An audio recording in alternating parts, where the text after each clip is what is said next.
Kumpi näistä Xetnetin web-hotellipaketteihin sisältyvistä AI-kotisivukoneista on parempi? SiteJet vai Webbivelho?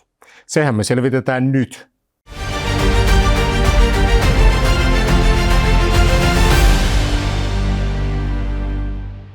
Nämä molemmat työkalut, eli SiteJet ja Webbivelho, löytyvät Xetnetin C-paneelista. Eli kun kirjaudut sisään, SiteJet löytyy heti täältä vasemmalta ja Webbivelho joko heti tästä ylhäältä tai sitten täältä alempaa kohdasta ohjelmisto. Eli täältä. No, miten me tämä vertailu sitten toteutetaan? Meillä on kuvitteellinen firma, tässä tapauksessa se on Tampereella sijaitseva pizzeria, meillä on firman nimi ja sitten meillä on kuvaus firmasta ja sen toiminnasta tekoälypromptin muodossa. Prompti on siis ohje tekoälylle, että mitä sen pitäisi tehdä. Tämä prompti kannattaa tehdä mahdollisimman yksityiskohtaiseksi, jotta tekoäly osaa tehdä mahdollisimman hyvän sivun. Mitä enemmän sen täytyy arvailla, sen todennäköisempää on, että lopputulos on sutta ja sekundaa. Erinomainen tapa rakentaa tämä prompti on hyödyntää siinäkin tekoälyä. Mene johonkin ilmaiseen tekoälypalveluun, kerro sille, että tarvitset promptin tekoälypohjaista nettisivutyökalua varten ja pyydä sitä kysymään sinulta tarpeelliset kysymykset, jotta se voi muotoilla promptin sinulle. Sitten vaan vastaat kysymyksiin ja annat tekoäly hoitaa hommansa. Kuten missä tahansa hyvässä kokkiohjelmassa, niin mä olen tehnyt jo promptin valmiiksi, joten me päästään heti rakentamaan. Aloitetaan vaikka SiteJetillä. Täällä mulla on tää prompti otettuna tekstimuotoon. Siirrytään SiteJettiin. Valitaan täällä kohdeverkkotunnus. Täällä näkyy SiteJet, se on helppoa kommi. Klikataan tuosta Try SiteJet AI. Meille avautuu SiteJet. Valitaan tästä, että käytetään tätä AI-työkalua. Tästä SiteJet kyselee meille, että millä toimialalla me ollaan. Me ollaan pizzeria. Valitaan se tästä. Seuraavaksi SiteJet kysyy miltä, että mikä on yrityksen nimi. Ehdottaa tätä verkkotunnusta, mutta laitetaan tähän vaikka Ernon pizzapalvelu. Otetaan seuraava. Ja nyt mä sijoitan tähän tämän promptin, minkä tein tekoälyllä. Tästä vähän näkyy, että mitä kaikkea tässä on tänne laitettu. Tämä on monipuolinen, tehokas, pyrkii tekemään meille hyvän sivuston. Nyt kun se prompti on sijoitettu tohon, voidaan klikata vaan tätä Generate-painiketta. SiteJet lähtee rouskuttamaan. Tässä menee pikkuhetki, kun se tekee tätä. Ja se tästä SiteJetistä pitää itse asiassa sanoa vielä sekin, että vaikka täällä näkyy niin kuin englanninkielistä tekstiä, tälle voi antaa ohjeet ihan suomen kielellä ja lopputulos tulee olemaan silti suomenkielinen. Että tämä on valitettavasti vähän tämmöistä finglishia, mutta ehkäpä joku kaunis päivä tähän tulee päivitys ja tämä muuttuu. Nyt tämä on rakentanut meille tämän sivuston pohjan, kysyy meiltä palautetta, ei vastata siihen nyt. Me voidaan vähän katsoa tätä sivustoa, minkä tämä on meille tehnyt. Jos meillä olisi olemassa jo valmis logo, me voitaisiin täältä Upload-painikkeen kautta lisätä se tänne. Ja tästä alempaa me voidaan valita vähän värimaailmaa tähän meidän sivustolle. Mä otan nyt vaikka huvikseen tästä tämän Option 2. Niin se päivittää tämän sivun värimaailmaa saman tien. Nyt kun lähdetään katsomaan, niin värit on muuttunut. Täältä löytyy lisää vaihtoehtoja. Voidaan valita näistä eri vaihtoehdoista. Mennään tällä, minkä se on meille tehnyt. Klikataan täältä seuraava painiketta. Voidaan valita tekstityyppejä. Kokeillaan tuosta vaikka toista vaihtoehtoa. Nekin päivittyy tässä sitten saman tien.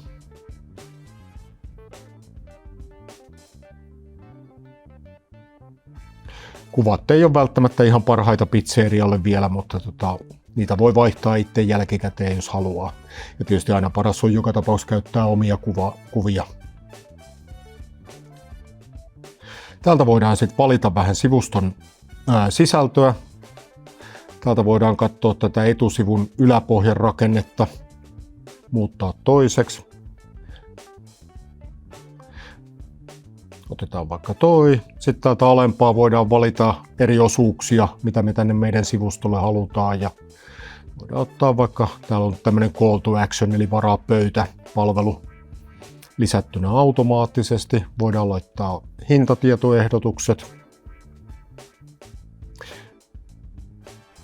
Ja itse asiassa tämä olikin meille tehnyt jo menuehdotuksen, mikä varsinkin pizzerian tapauksessa olisikin ihan suotavaa sitten päivittää omaksi.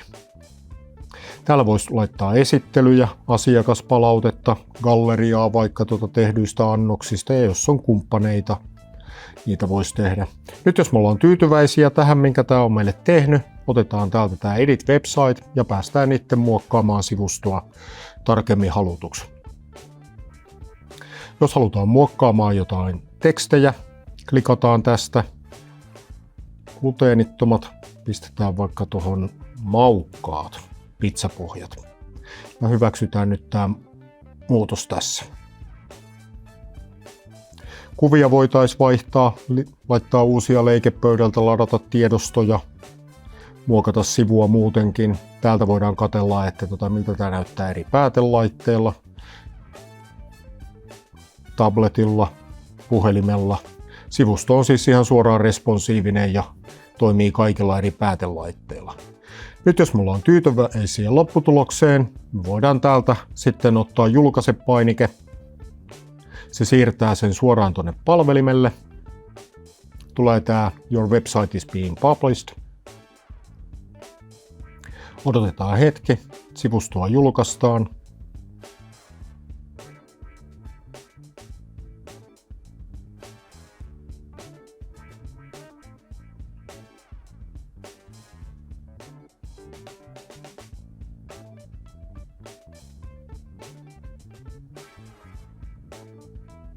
Ja sen jälkeen voidaan klikata tuosta ja käydä katsomassa suoraan verkosta, että minkälainen sivusto meille tuli tehtyä. Ja nyt kun lähdetään katsomaan vähän tätä sivustoa, mitä kaikkea täältä löytyy, niin esimerkin vuoksi on tehnyt meille myös tämmöisen pöytävarauspainikkeen, mutta nyt täytyy sitten muistaa, että tämä tekoälyhän ei tiedä sitä, että minkälainen pöytävarauspalvelu meillä on käytössä. Ja tämä on tässä vaan niin tämmöinen placeholderi, tilanvaraaja. Eli jos haluaa käyttää jotain ulkopuolista pöytävarauspalvelua tai vaikka omaa koodinpätkää, niin se täytyy lisätä tänne erikseen. Mutta senkin pystyy helpolla lisäämään SiteJetin kautta löytyvien linkkityökalujen avulla, jolloin määritellään se kohde, mihin tämä pöytävarauspainike sitten vie. Sitten me lähdetään katsomaan, minkälaista jälkeä webbivelho tekee meille samalla promptilla. Eli klikataan täältä webbivelhoalta Edit Website. Valitaan se kohdeverkkotunnus. Mä olin tehnyt täällä meille tämmöisen webbivelho. Se on helppoa kommin. Klikataan siitä. Tässä on tämä tekoälyllä toiminto. Ja mä liitän tähän ihan täsmälleen saman promptin, mitä me äsken käytettiin SiteJetillä. Klikataan tuosta vihreätä painiketta. Ja lähtee webbivelho rouskuttamaan toimeksiantoa. Vasemmalla reunalla näkyy vähän sitä, että mitä webbivelho siellä parhaillaan tekee. Mutta nyt on mun mielestä ihan loistava hetki pitää pieni tauko ja lähteä käymään vaikka kahvilla.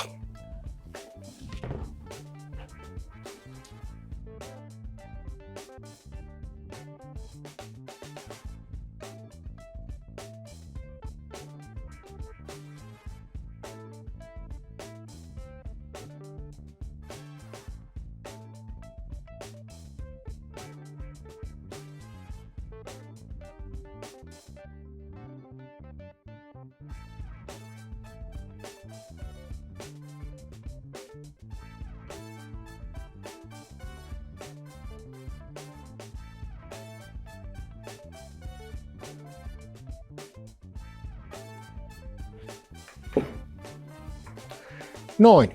Ja nyt on webbivelhokin tässä saanut hommansa valmiiksi ja päästään katsomaan tätä, että mitä se on saanut meille aikaiseksi. Muutama sananen tästä. Vasemmassa reunassa näkyy tämä meidän antama prompti ja tässä voi jutella tämän tekoälyn kanssa. Niin kuin näkyy tämä, kysyy täällä, että haluatko, että lisää jotain tai vastaavaa tai että halutaanko, että päivitetään osoitetta. Tälle voi antaa tässä ihan ohjeita kirjoittamalla vaikka, että päivitä osoitteeksi Hämeenkatu 11 3300 Tampere, jonka jälkeen se lähtee sen päivittämään. Siinä menee pikkuhetki.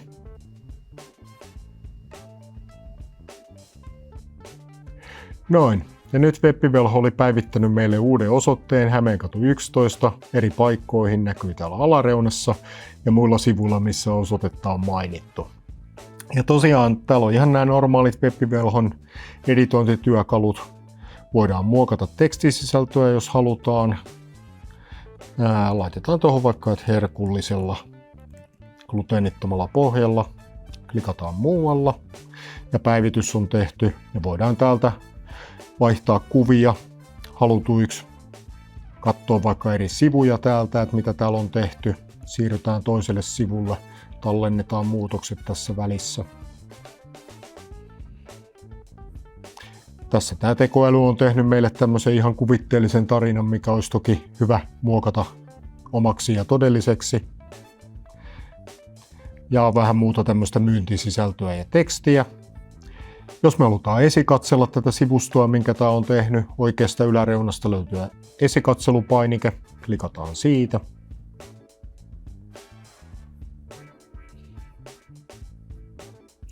Voidaan vähän katsella, että mitä meille on tehty.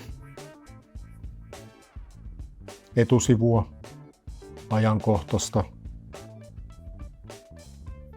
yhteystiedot. Tänne on tehty tämmöinen palautelomakekin. Kannattaa aina tarkistaa sitten noin, että palautelomakkeet toimii ja menee sitten haluttuun osoitteeseen. Eli sillä web-velhon asetuksissa voi klikata sitä palautelomake-elementtiä ja syöttää sinne sitten sen halutun osoitteen, mihin lomake välitetään. Nyt jos me on esikatseltu tätä sivustoa ja todettu, että on ihan ok, voidaan sulkea esikatselu, julkaista sivusto. Se rouskuttaa tässä hetken ja siirtää sen tähän meidän osoitteeseen, eli web-velho se on helppoa.com. Ja nyt kun me klikataan tosta, päästään katsomaan tätä meidän sivustoa, mikä on nyt siirretty julkiseksi. Ja nyt me on tehty 2 eri työkalulla kuvitteelliselle pizzerialle sivut. Ja nyt on sitten aika vertailla, että kumpi miellyttää silmää enemmän. Tässä on tosiaan tämä SiteJetin tekemä sivusto. Asiallinen, siisti, vaalea perussivusto. Ja tässä on web-velhon tekemä sivusto. Värikäs, paljon herkullisia kuvia. Nyt on paha paikka. Kummassakin on hyvät puolet. Kumpaakin varmasti muokkaisin itse jonkun verran. Mutta meikäläisen makuaisti sanoo tässä yhteydessä, että minun valinta kääntyy tällä kertaa tähän web-velhon tekemään sivustoon todennäköisesti ihan yksinkertaisesti herkullisempien kuvien takia. Mutta se, kumpaa sinä käytät, jää sun omaksi valittavaksi. Kummatkin työkalut löytyy meillä ihan vapaasti käytettävistä meidän C-paneelista.